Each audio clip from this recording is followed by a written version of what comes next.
Gamers இல்லை ஒரு editors அப்படின்னு பார்த்தீங்கன்னா எல்லாருக்குமே இந்த பிசி அப்படி பில்ட் பண்ணுறதுன்றது பார்த்தீங்கன்னா ஒரு பெரிய ட்ரீமாக இருக்கும். கேமர்ஸோ இல்லை எடிட்டர்ஸோ பார்த்தீங்கன்னா அவங்களுடைய ஓன் காம்போனன்ட்ஸில் பிசி நிறைய பில்ட் பண்ணியிருப்பாங்க. அந்த மாதிரி ஒரு பிசி பில்ட் பண்ணுறதுக்கு நமக்கு தேவையான காம்போனன்ட்ஸ் தான் என்ன அப்படின்னு பார்த்தீங்கன்னா ஒரு சூப்பரான மதர் போர்டு, ஒரு ப்ராசஸர், அதை சப்போர்ட் பண்ணுறதுக்கு ஒரு கிராஃபிக் கார்டு, அதுக்கப்புறம் எஸ்எஸ்டி, HDD அந்த மாதிரி நிறைய இருக்குது. சரி, இந்த காம்போனன்ட்ஸ்லாம் இதெல்லாம் எதுக்கு யூஸ் ஆகுது, இதை வச்சு ஒரு CPU எப்படி பில்ட் பண்ண முடியும், அதை விட ஒரு CPU பில்ட் பண்ணுறதுக்கு இது எல்லாமே போடுறதுக்கு வந்து பார்த்திங்கன்னா ஒரு கேபினெட் தேவை. இது எல்லாத்தையும் என்னோடய ஓன் காம்போனண்ட்டில் இப்போ நான் மொத்தமே வாங்கியிருக்கேன். அதை வச்சு இன்றைக்கி ஒரு பிசி பில்ட் பண்ண போகிறேன். இந்த வீடியோ வந்து பார்த்திங்கன்னா அண்டர் 40Kல ஒரு பவர்ஃபுல்லான CPU பில்ட் பண்ணி கேமிங், எடிட்டிங் ரெண்டு பர்பஸ்மே யூஸ் பண்ணுறதா போட்டிருக்கேன். இந்த வீடியோ ஃபுல்லாக பாருங்கள். இதில் நான் யூஸ் பண்ணுற காம்போனன்ட்ஸ் என்ன, அதோட ரேட்ஸ் எவ்வளோ வருது, அண்ட் அந்த காம்போனன்ட்ஸ் எதுக்கெல்லாம் யூஸ் ஆகுது அப்படிங்கிறத ஃபுல் அண்ட் ஃபுல் இந்த வீடியோவில் ஃபுல்லாக காட்டுறேன். ஸோ வீடியோ எப்படியே ஸ்டார்ட் பண்ணிடுவோம். Let's start.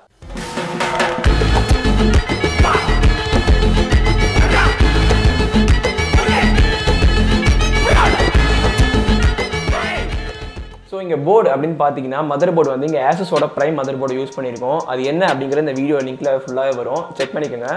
இந்த போர்டுக்கு சப்போர்ட் பண்ணுறதுக்கு இதுக்கு என்ன ப்ராசர் யூஸ் பண்ணியிருக்கோம் அப்படின்னு பார்த்தீங்கன்னா AMD Ryzen 5 3600 ப்ராசர் யூஸ் பண்ணியிருக்கோம். அஃப்கோர்ஸ் இந்த ஏசஸோட போர்டில் நமக்கு வந்து 32 GB வரைக்கும் ரேம் சப்போர்ட் பண்ணும்.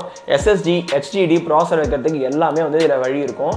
அதே மாதிரி பார்த்தீங்கன்னா இந்த ப்ராசர் Ryzen 5 3600 பார்த்தீங்கன்னா ஒரு இன்டர்மீடியட் ப்ராசர். இந்த ப்ராசரில் நம்ம கேமிங் ஆகட்டும், எடிட்டிங் ஆகட்டும், மீடியம்லேருந்து ஹை கிராஃபிக்ஸ் வரைக்கும் வச்சு விளையாட முடியும். ஸோ இந்த போர்ட் ப்ளஸ் ப்ராசர் வாங்கியாச்சு. இதை சப்போர்ட் பண்ணுறதுக்கு அடுத்து நம்ம வாங்க போகிற இதுன்னு பார்த்தீங்கன்னா ஏசுஸோட ஒரு 2 GB கிராஃபிக் கார்டு.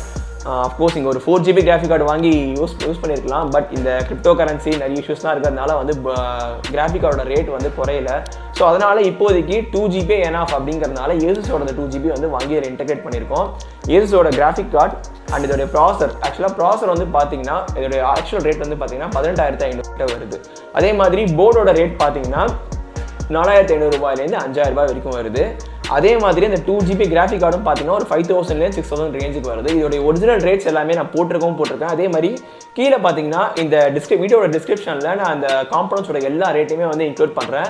ஸோ ஒரு போர்ட் அண்ட் ஒரு கிராஃபிக் கார்டு, அதுக்கப்புறம் ஒரு ப்ராசர் சொல்லிட்டோம். ஸோ இப்போ மிச்சம் அப்படின்னு பார்க்கும்போது ஒரு SSD, ஒரு HDD அண்ட் தென் பார்த்தீங்கன்னா ரேம். இதில் ரேம் பார்த்தீங்கன்னா ஒரு 16 GB ஒரு சிங்கிள் ரேம் வந்து நான் இப்போ வாங்கியிருக்கேன். நம்ம வேணால் ஃபியூச்சரில் இன்னொரு 16 GB கூட ஆட் பண்ணிக்க முடியும். இங்கே பார்த்தீங்கன்னா SSD, HDD. SSD வந்து பார்த்தீங்கன்னா ஒரு 240 GBக்கு வாங்கியிருக்கேன். HDD பார்த்தீங்கன்னா ஒரு 1 TBக்கு வாங்கியிருக்கேன். ஓகே, எல்லாம் போகட்டும்.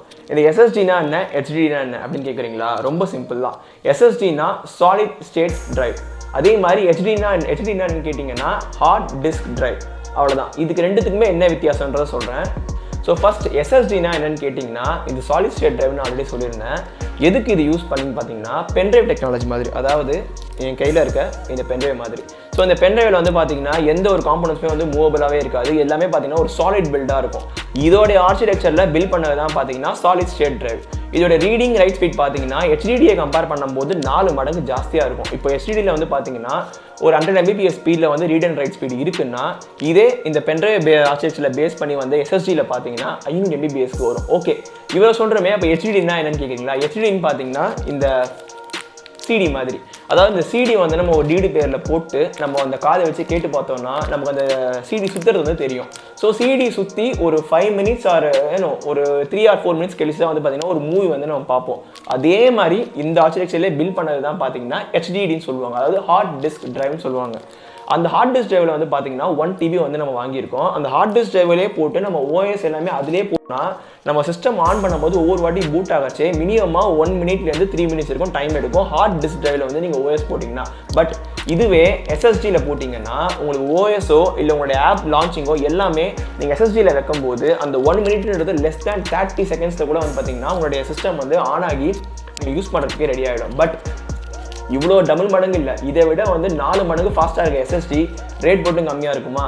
இதுவே நான் ஹெச்டியில் வந்து பார்த்தீங்கன்னா 1 டிபிக்கு நான் ஹெச்டி வாங்குறேன்னா 2500 ரூபாய். அதுவே எஸ்எஸ்டியில் நான் ஒரு 1 டிபி வாங்க போகிறேன்னா 12500 ரூபாய். அஃப்கோர்ஸ் இதை விட அதில் 5 மடங்கு காஸ்ட் ஜாஸ்தி. ஸோ அதனால் நம்ம 2 டிபிக்கு வந்து எஸ்எஸ்டியே வாங்கி இன்க்ளூட் பண்ணணும்னு அவசியம் கிடையாது. நான் இங்கே யூஸ் பண்ணிக்கிறது ஒரு 240 ஜிபியில் இருக்க எஸ்எஸ்டி மட்டும்தான். எதுக்குன்னா அதில் ஓஎஸ் இன்ஸ்டால் பண்ணுறதுக்கும் அதர் ஃபைல்ஸ், அதாவது நம்ம ஆப் லான்ச்சிங் எல்லாமே வந்து பார்த்தீங்கன்னா எஸ்எஸ்டியில் போட்டுருவேன். அதோடைய யூசர் ஃபைல்ஸை மட்டும் எஸ்டிடியில் போட்டுக்கலாம். அதே மாதிரி நம்மளோட வீடியோஸ், ஃபோட்டோஸ் எல்லாமே வந்து பார்த்தீங்கன்னா நம்ம எஸ்டிடியில் போட்டுக்கலாம், ஒன்றும் பிரச்சனை இருக்காது. ஸோ ஒரு பக்கம் எஸ்எஸ்டி, இன்னொரு பக்கம் எஸ்டிடி, இது ரெண்டுமே நம்ம யூஸ் பண்ணும்போது இது ரெண்டுத்தோட காம்பினேஷனில் உங்களுக்கு அவுட்புட் ரொம்பவே அக்ரெசிவாக இருக்கும். இதை சப்போர்ட் பண்ணுறதுக்கு நம்ம கூட வந்து பார்த்தீங்கன்னா மதர் போர்டு அண்ட் தென் பார்த்தீங்கன்னா கிராஃபிக்ஸ் கார்டு, ரேம், இது எல்லாமே சேர்த்து இதுக்கு நான் யூஸ் பண்ண போகிற கேபினெட் வந்து பார்த்தீங்கன்னா இங்கே வந்து ஜெப்ரானிக்ஸோட கேபினெட் யூஸ் பண்ணியிருக்கேன். அஃப்கோர்ஸ் இது ஒரு ஆர்ஜிபியில் இருக்க ஒரு கேபினெட். இதில் பார்த்தீங்கன்னா இந்த ஃபேன்ஸ்லாம் வந்து பார்த்தீங்கன்னா ஆர்ஜிபியில் எரியும். பட் இப்போ இந்த கேபினெட்டை ஆன் பண்ணல, ஜஸ்ட் ஒரு ராவாக காட்டுறேன். ஃபைனலில் வந்து இந்த கேபினெட் எப்படி இருக்கும்ன்றதை ஃபுல்லாக காட்டுறேன். Okay fine. இப்போது இந்த வீடியோவில் நமக்கு யார் ஹெல்ப் பண்ண போகிறாருன்னா இவர் என்னோட ஃப்ரெண்ட் பார்த்தீங்கன்னா ரிச்சர்ட் பேட்ரிக் சொல்லி என்னோட ஃப்ரெண்டு. அவர்கிட்ட தான் என்னோட காம்பனன்ட்ஸ் எல்லாமே வந்து கொடுத்துருக்கேன். இப்போ அவர் இந்த வீடியோ ஸ்டார்ட் பண்ணி இதில் பார்த்தீங்கன்னா போர்டு இன்ஸ்டால் பண்ணுறது அண்ட் தென் அதில் எப்படி ரேம் இன்செர்ட் பண்ணுறாங்க, எந்த மாதிரிலாம் பர்போஸ் நடக்குது, ஃபைனலாக இது எப்படி இருக்க போகுது அப்படிங்கிறத ஃபுல் அண்ட் ஃபுல் இந்த வீடியோ நான் காட்டுறேன் பாருங்கள்.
ஸோ இப்போ ஃபைனலாக என்னோட பீஸ் வந்து ரெடி ஆகிடுச்சு. அஃப்கோர்ஸ் ஜெப்ரானிக்ஸில் இந்த கேபினெட்டில் நம்ம எல்லாமே வந்து இன்ஸ்டால் பண்ணிட்டோம். பட் இங்கே ஒரு சின்ன குறை இருக்குது. என்னன்னு கேட்டிங்கன்னா இந்த ஜெப்ரானிக்ஸ் கேபினெட் என்னதான் ஆர்ஜிபியாக இருந்தாலும் அதில் ஒரு சில இந்த வென்டிலேட்டர் விஷயம்லாம் வந்து பார்த்திங்கன்னா ஒரு பஞ்சாயத்தாக தான் இருக்குது. ஏன்னா வந்து ஃப்ரண்ட் சைடில் ஆர்ஜிபி ஃபேன் கொடுத்துருக்காங்க, பேக்கில் ஒரு எக்ஸாஸ்ட் தான் கொடுத்துருக்காங்க, டாப்பில் அந்த ஃபேன் கொடுத்துருந்தாங்கன்னா ரொம்பவே நல்லா இருந்திருக்கும். அஃப்கோர்ஸ் பட்ஜெட்னு வரும்போது நம்ம ரொம்ப எக்ஸ்பெக்டும் பண்ண முடியாது. அந்த கேபினெட்டே வந்து பார்த்தீங்கன்னா ஒரு 4000 ரூபாய் கிட்ட தான் வரும். அஃப்கோர்ஸ் அதையும் நான் லிங்க்கில் வந்து ஆட் பண்ணியிருக்கேன். ஆனால் என்ன ஆச்சுன்னா நாங்கள் அந்த கேபினெட்டில் இருக்க 2 யூஎஸ்பி போர்ட்டில் எங்களுடைய மதர் போர்டை லிங்க் பண்ணும்போது அந்த பின் பாயிண்டர் வந்து பார்த்தீங்கன்னா ரொம்பவே ஹார்டாக இருந்தது. அப்படி இல்லைனா வந்து அந்த மதர் போர்டில் வந்து செட்டே ஆகலை. ஸோ அந்த மதர் போர்டை டேமேஜ் பண்ணுறது நிறைய வாய்ப்பு இருக்குன்றதுனால நாங்கள் அது எதுவுமே கனெக்ட் பண்ணல. ஸோ கேபினெட்டில் இருக்க அந்த யூஎஸ்பி போர்ட்ஸ் எதுவுமே ஒர்க் ஆகாது. ஆனால் மதர் போர்டில் இருக்க யூஎஸ்பி போர்ட் ஒர்க் ஆகும். மதர் போர்டுன்னு பேசும்போது அதுலேயும் ஒரு பஞ்சாயத்து இருக்குது. நாங்கள் ஆர்டர் பண்ண இந்த மதர் போர்டு வந்து பார்த்தீங்கன்னா Asusோட பிரைம் மதர் போர்டு, அதோடைய மாடல் எல்லாமே கொடுத்துருக்கேன். இதில் என்ன ஒரே ஒரு பஞ்சாயத்துனா இதில் இன்பில்ட்டாக ஒய்ஃபை கிடையாது. ஸோ எங்கள் கிட்ட எக்ஸ்டர்னல் ஒய்ஃபை இருக்குது அப்படிங்கிறதுனால நாங்கள் டிரைவர்ஸ் போட்டு இன்ஸ்டால் பண்ணி ஒய்ஃபை நாங்கள் இதில் போட்டுட்டோம், பிரச்சனை இல்லை. பட் நீங்கள் வாங்கும்போது நான் அதோட லிங்க்கும் கீழே கொடுத்துருக்கேன். உங்களுக்கு ஒய்ஃபை இன்டெகிரேட்டாக இருக்க மாதிரி ஒரு போர்டு வாங்க போகிறீங்கன்னா இதை விட இன்னும் ஹையர் மாடலே இருக்கும், கொஞ்சம் செக் பண்ணி பாருங்கள். பட் பட்ஜெட்டும் கொஞ்சம் ஹையராக இருக்கும். அதே மாதிரி கேபினெட்னு வரச்சே நான் இங்கே ஆர்ஜிபி கேபினெட் யூஸ் பண்ணியிருக்கேன். நீங்கள் நார்மல் கேபினெட்டே போகணும் அப்படின்னா இப்போ 4000 இருக்க ஒரு கேபினெட்டை நம்ம 2000 கூட வந்து அஃபோர்ட் பண்ண முடியும். ஸோ இவ்வளோ விஷயங்கள் யூஸ் பண்ணி ஃபைனலாக இந்த CPU வந்து பில் பண்ணிட்டோம். இந்த CPU பில் பண்ணுறதுக்கு எனக்கு ஓவரால் ஆன காஸ்ட் வந்து பார்த்தீங்கன்னா 40,41,000 ரூபாய். ஏன் அப்படின்னு கேட்டிங்கன்னா இந்த காம்பனன்ட்ஸ் மட்டுமே ஒரு ரேட்டு, இதில் லேபர் காஸ்ட் எதுவுமே வந்து நாங்கள் இன்க்ளூட் பண்ணலை. ஏன்னா லேபர்ஸ் ஒர்க் எல்லாமே வந்து எங்களுக்கே தெரியுங்கிறதுனால நாங்களே ஃபுல்லாக இந்த CPU மொத்தமே அசம்பிள் பண்ணிட்டோம். அஃப்கோர்ஸ் லேபர்ஸ் ஒர்க்னு வரும்போது பார்த்தீங்கன்னா எங்கள் சைட்லேயும் பார்த்தீங்கன்னா இப்போ CPU பில் பண்ணுறது, PC பில் பண்ணுறது, இந்த மாதிரி எல்லா விஷயமே வந்து தனியாக நாங்கள் பண்ணிட்டு இருக்கோம். இப்போ இன்கேஸ் யாராவது CPU பில் பண்ணணும்னு ரெடியாக இருக்காங்க, இல்லை வந்து புதுசாக ஒரு PC பில் பண்ண ரெடியாக இருக்கீங்கன்னா எங்கள் நம்பருக்கு இன்க்ளூட் பண்ணியிருக்கோம். இந்த வீடியோவில் யார் வந்து இந்த CPU பில் பண்ணாரோ அவரே இது ஃபுல்லாக பண்ணி கொடுத்துருவார். எவ்வளோ அஃபோர்டபுளாக பண்ண முடியுமோ அந்த அளவுக்கு டெஃபினட்டாக எங்கள் சைட்லேருந்து நாங்கள் பண்ணி கொடுக்குறோம். அஃப்கோர்ஸ் ஃபைனலாக ஒரு CPU ரெடி ஆகிடுச்சு. CPU மட்டும் போருமா? போராது இல்லையா? அதை சப்போர்ட் பண்ண ஒரு மானிட்டர் வேணும்ல. இங்கே தான் ஒரு மிகப்பெரிய விஷயம் இருக்குது. ஏன்னா நிறைய பேர் டிவி யூஸ் பண்ணலாமா, மானிட்டர் யூஸ் பண்ணலாமான்னு யோசிப்பீங்க. ரெண்டுத்துக்கும் இருக்க வித்தியாசம் சொல்கிறேன். நீங்கள் டிவின்னு ஒரு விஷயம் யூஸ் பண்ணுறீங்கன்னா டிவி வந்து பார்த்தீங்கன்னா ஃபுல் அண்ட் ஃபுல் மல்டிமீடியா கன்செப்ஷனுக்காக யூஸ் பண்ணுற ஒரு விஷயம். இப்போ டிவியில் வந்து நீங்கள் ஒரு விஷுவல் எக்ஸ்பீரியன்ஸ் இப்போ வர LED டிவிஸ்லாம் பார்த்தீங்கன்னா உங்களுக்கு AI பூஸ்ட் பண்ணி உங்களுக்கு அதிகமாக வந்து HDR என்ஹான்ஸ்மெண்ட் இருக்கா மாதிரி காட்டுவாங்க. அதாவது ஒரு பிக்சரை நீங்கள் பார்க்க போறீங்கன்னா அதோட சேச்சுரேஷன் வந்து பார்த்தீங்கன்னா உங்களுக்கு ஜாஸ்தியாக இருக்கும். ஸோ உங்களுக்கு விஷுவல் எக்ஸ்பீரியன்ஸ் வந்து பார்த்தீங்கன்னா விவிட் பிக்சரில் வந்து வரும். ஆனால் நான் அந்த மானிட்டரை என்னோட எடிட்டுக்கு யூஸ் பண்ணும்போது பார்த்தீங்கன்னா எனக்கு அவுட்புட்டில் வந்து பார்த்தீங்கன்னா அவ்வளோ அக்யூரசி வருவான்னு கேட்டிங்கன்னா ஒரு டவுட்டு தான். ஏன்னா அந்த மானிட்டரை நான் எடிட் பண்ணிவிட்டு ஒரு நார்மல் ஃபோனில் பார்க்கும்போது எனக்கு அவ்வளோ இம்ப்ரெசிவாக இருக்காது. ஸோ இந்த மாதிரி ஒரு பஞ்சாயத்துலாம் டிவியில் வருதுன்னவே நான் மானிட்டர் சைடு வந்து யூஸ் பண்ண ட்ரை பண்ணேன். மானிட்டரில் பார்த்தீங்கன்னா சாம்சங்கோட மானிட்டர் வந்து நான் வாங்கியிருக்கேன். இது வந்து பார்த்தீங்கன்னா 12,500 இருக்க ஒரு அஃபோர்டபுளான கர்வ் மானிட்டர். ஆக்சுவலாக இது ஸ்டாண்டர்ட் 60 Hz தான் இருக்கும். இதோட ரெஸ்பான்ஸ் ரேட் வந்து பார்த்தீங்கன்னா 4 milliseconds இருக்கும். 4 milliseconds ரெஸ்பான்ஸ் ரேட்ன்றது பார்த்தீங்கன்னா ரொம்ப ஒரு பெஸ்ட்டான ஒரு விஷயம். ஏன்னா நீங்கள் மவுஸை கிளிக் பண்ணுற அந்த டைமே வந்து பார்த்தீங்கன்னா அந்த மானிட்டர் ரெஸ்பான்ஸ் டைம் வந்து பார்த்தீங்கன்னா அவ்வளோ பக்காவாக இருக்கும்னு சொல்லலாம். ஸோ அதனால் இன்கேஸ் காசு செலவானாலும் பரவாயில்லன்னு சொல்லிட்டு வந்து பார்த்தீங்கன்னா ஒரு 12,500 ரூபாயில் ஃபுல் HD ப்ளஸில் இருக்க மாதிரி ஒரு சாம்சங்கோட மானிட்டர் நான் வாங்கியிருக்கேன். இந்த வீடியோ ஷூட் பண்ணும்போது அந்த மானிட்டர் என் கையில் வரல. அந்த மானிட்டர் வந்து இப்போது ஷிப்பிங்கில் இருக்குது. நான் அந்த மானிட்டரோட லிங்கையும் கீழே கொடுக்குறேன். இன்கேஸ் உங்களுக்கு சாம்சங்கோட மானிட்டர் வேணாம் அப்படின்னா நீங்கள் லெனோவோ அதுவும் பார்க்கலாம். அதில் வந்து பார்த்தீங்கன்னா 10,500 ரூபாயிலே ஒரு மானிட்டர் இருக்குது, 22 inches மானிட்டர். நான் இங்கே யூஸ் பண்ணியிருக்கிறது சாம்சங்கோட 24 inches மானிட்டர். ஸோ ஃபைனலாக சாம்சங்கோட 24 inches full HD plus monitor plus இந்த CPU இது ரெண்டுத்தையும் மிங்கிள் பண்ணும்போது பார்த்தீங்கன்னா ஃபைனலாக உங்களோட இந்த அவுட்புட் பார்த்தீங்கன்னா அந்த விஷுவல் எக்ஸ்பீரியன்ஸ் எல்லாமே வேற லெவல் பெஸ்ட்டாக இருக்கும். அண்ட் கேபினெட்டில் இவ்வளோ விஷயம் நான் சொன்னால் அப்புறம் இது நான் என்ன சாஃப்ட்வேர் யூஸ் பண்ணியிருக்கேன்னு கேட்டிங்கன்னா Windows 11 இன்ஸ்டால் பண்ணியிருக்கேன். என்னோட ஓன் ட்ரைலன் பண்ணியிருக்கேன். இதில் Windows 11 இன்ஸ்டால் பண்ணி ஆக்சுவலாக பூட் அப் ஆயிடுச்சு. பட் இப்போ மானிட்டர் கையில் இல்லாதனால எங்களால் வந்து அதோட விஷுவல் எக்ஸ்ட்ரா ஃபுல்லாக காட்ட முடியல.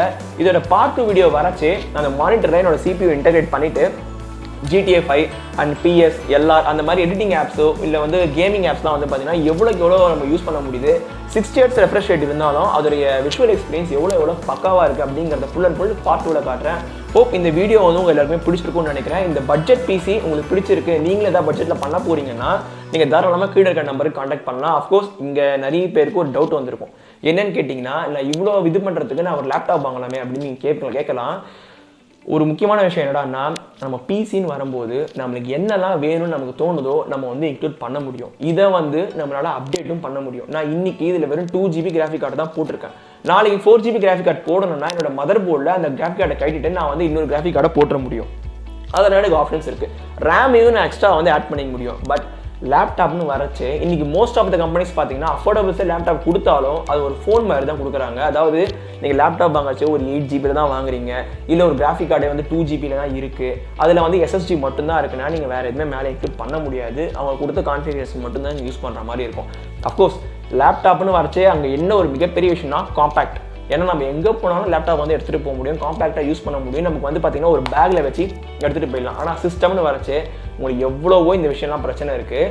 அதனால நிறைய பேர் வந்து லேப்டாப் வந்து ப்ரிஃபர் பண்ணுவாங்க. ஆனால் நான் எனக்கு சிஸ்டமில் யூஸ் பண்ண இந்த கான்ஃபிகரேஷன்ஸை எனக்கு அப்படியே லேப்டாப்பில் நான் வாங்கினேன்னா ஒரு CPUக்கு நான் 40,000 பில் பண்ணியிருக்கேன்னா இதுவே நான் ஒரு லேப்டாப்பாக வாங்கும்போது மினிமமான 90,000 ரூபாயிலேருந்து 1,00,000 ரூபாய் வரைக்கும் செலவு பண்ண வேண்டியதாக இருக்கும். இதை விட ஹையஸ்ட் ரேட்லாம் நான் போக எனக்கு பார்த்தீங்கன்னா லேப்டாப்பில் அதிகமாக நான் காசும் ஸ்பெண்ட் பண்ண வேண்டியதாக இருக்கும். லேப்டாப்போட ஸ்க்ரீன் வந்து பார்த்தீங்கன்னா மேக்ஸிமம் 16 inch தான் வரும். நம்ம இங்கே வந்து பார்த்தீங்கன்னா 24 inch வந்து நம்ம மானிட்டர் வாங்கியிருக்கோம். ஸோ என்னோட வீட்லேயே ஒரு ஒர்க் ஸ்டேஷன் நான் செட் பண்ணிப்பேன். அந்த ஒர்க் ஸ்டேஷனை நான் ஒர்க் பண்ணும்போது PCயில் ஒர்க் பண்ணும்போது என்னுடைய அந்த மூட் பார்த்தீங்கன்னா ரொம்பவே வந்து நல்லாயிருக்கும். ஏன்னா ஒரு PCயை யூஸ் பண்ணவங்களுக்கு தெரியும் ஒரு PCக்கும் லேப்டாப்புக்கும் எவ்வளோ வித்தியாசம் இருக்குன்னு சொல்லிட்டு. ஸோ ஒரு லேப்டாப்பாக நீங்கள் வாங்க போனீங்கன்னா ஒரு நார்மல் ஒர்க் பண்ணுறீங்க, ஒரு ரொம்ப யூசஸ்லாம் இல்லை அப்படின்றதுனால நீங்கள் லேப்டாப் யூஸ் பண்ணி பார்க்கலாம். பட் ஒரு எடிட்டுக்கு யூஸ் பண்ண போகிறீங்க, ஒரு நிறைய கேம் யூஸ் பண்ண போகிறீங்க, ஃபியூச்சரில் அப்டேட்டபுளாக வேணும்னா நீங்கள் PCயை கன்சிடர் பண்ணுறது ரொம்பவே ஒரு பெஸ்ட் ஆப்ஷனாக இருக்கும். அஃப்கோர்ஸ் இந்த PC கன்சிடர் பண்ணுறவங்க PC அஃபோர்டபுளாக வாங்கணும்னு நினைக்கிறவங்க எல்லாமே கண்டிப்பாக இந்த வீடியோ யூஸ்ஃபுல்லாக இருக்கும்னு நினைக்கிறேன். இந்த வீடியோவில் முக்கால்வாசி எல்லாமே எக்ஸ்பிளைன் பண்ணியிருக்கேன்னு நினைக்கிறேன். இந்த வீடியோவில் நாங்கள் யூஸ் பண்ண அத்தனை காம்பனன்ட்ஸோட டிஸ்கிரிப்ஷனில் மொத்தமே லிங்க்கும் கொடுத்துருக்கேன். ரேட் நீங்கள் செக் பண்ணி பாருங்கள். உங்களுக்கு அஃபோர்ட் பண்ண முடியும்னா நீங்கள் வாங்கி யூஸ் பண்ணலாம். அதில் முக்கியமான விஷயம், இதில் நாங்கள் ட்ரை பண்ண மாதிரி யாரும் வந்து காம்பனன்ட்ஸ் வாங்கி உங்கள் வீட்டில் ட்ரை பண்ணிட்டு இருக்காது. நாளைக்கு ஏதாவது பார்ட்ஸ் தான் டேமேஜ் ஆகிடுச்சுன்னா திருப்பி ரீஃபண்ட் பண்ணுறதுக்குள்ள போடும் ஆகிடும். ஸோ உங்களுக்கு தெரிஞ்சவங்க யாராவது இருந்தாங்கன்னா அவங்களை அசைன் பண்ணி கொடுக்க சொல்லுங்கள். அப்படின்னா நீங்கள் எங்கேயும் சொல்லலாம், நாங்கள் கம்மியான லேபர் காஸ்ட்டில் எவ்வளோ அஃபோர்ட் பண்ண முடியுமோ இந்த 3P வந்து பண்ணி கொடுக்குறோம். ஸோ இந்த வீடியோ உங்களுக்கு பிடிச்சிருக்குன்னு நினைக்கிறேன். சீக்கிரமே அடுத்த பார்ட் 2 வீடியோவில் கண்டிப்பாக இல்லைனா வந்து அடுத்த vlogல வந்து நம்மளாம் சந்திப்போம். See you on the next video. Bye.